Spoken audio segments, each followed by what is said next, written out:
kulanti wacan wanaagsan saaxiibada qiimaha badan halkan bulsha Sports TV markan waxaad ku soo dhawaataa wararkii ciyaaraha qodobada ay hayaan waxa kamid ah Chelsea ayaa iska caawinaysa xisaab Premier League ee Tamo Abramovich Benitez wuxuu amaan la dul dhacay Calvert-Lewin West Ham ayaa ku dhow saxiixa goolaha PSG Arole PSG ayaa dhameystirtay heshiiska Donnarumma intaasi waxa ay qodobadii warkaatana ku soo dhawaada isagoo faahfaahsan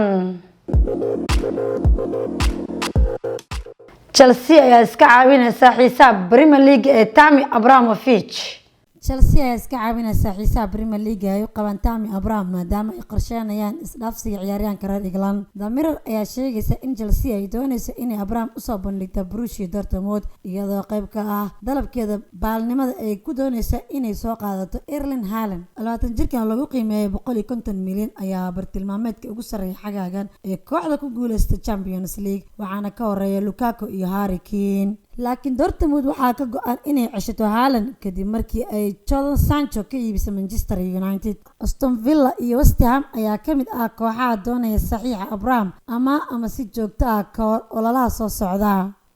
Benitez wuxuu amaan la dul dhacay Calvert-Lewin warbixintaasi waxaa eegaysaa Qamar Maxamed Cumar. tababaraha kooxda Everton Rafa Benitez ayaa amaan buuxda u muujiyay weeraryahanka kooxda ee Calvert-Lewin. tababarihii hore ee Liverpool ayaa rajeynaya inuu kasbado taageerayaasha iyo sharafta inta lagu guda jiro kulamada saaxiibtinimo ee Liverpool isbuucyada furitaanka ololaha cusub ee Premier League. wuxuu sidoo kale ka hadlay mustaqbalka xidigaha Richarlison iyo James Rodriguez. Benitez ayaa yiri qof walba wuu og yahay in kooxdan ay qarash gareysay lacag aad u badan sanadihii ugu dambeeyay, sidaas darteed taasi waxay micno tahay inaad xushmayso dhaqaalihii faraha badnaa ee lagu qarash gareeyay. West Ham ayaa ku dhow saxiixa goolaha PSG Arole qodobkaasi waxaa eegaya Xasan Cumar Xuseen. West Ham United ayaa qarka u saaran inay ku darsato safkeeda goolhayaha kooxda Paris Saint-Germain Areola. tababaraha David Moyes ayaa doonaya inuu Areola u tartamo siduu ugu tartami lahaa goolhayaha koowaad ee kooxda Lucas Fabianski. 28 jirkan ayaa sanadihii la soo dhaafay ku qaatay Fulham wuxuuna doonayaa inuu ku laabto London. inkastay Fulham u dhacday heerka labaad, Areola wuxuu wacdara ka dhigay Premier League wuxuuna u muuqdaa inuu kasbaday ku biiritaankiisa West Ham natiijooyin ahaan. PSG ayaa dhameystirtay heshiiska Donnarumma warbixintaasi waxaa eegaya Xuseen Cumar Xuseen.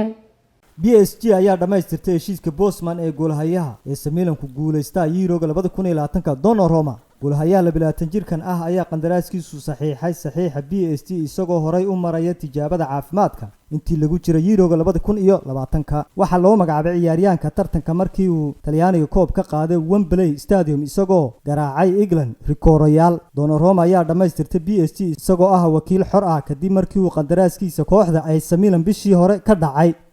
Man City ayaa isha ku haysa weeraryahanka Bayern Munich ee Lewandowski.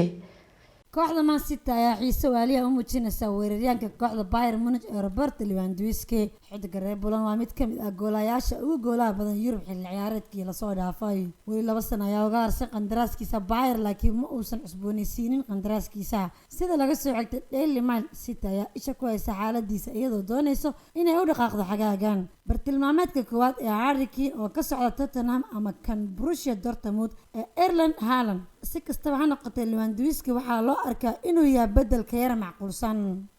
intaan kusoo gabagabeynaa wararkii ciyaaraha bulsha Sports TV iyo aniga Aamun Cismaan waxaan kaga tageynaa sidaas iyo nabadgelyo.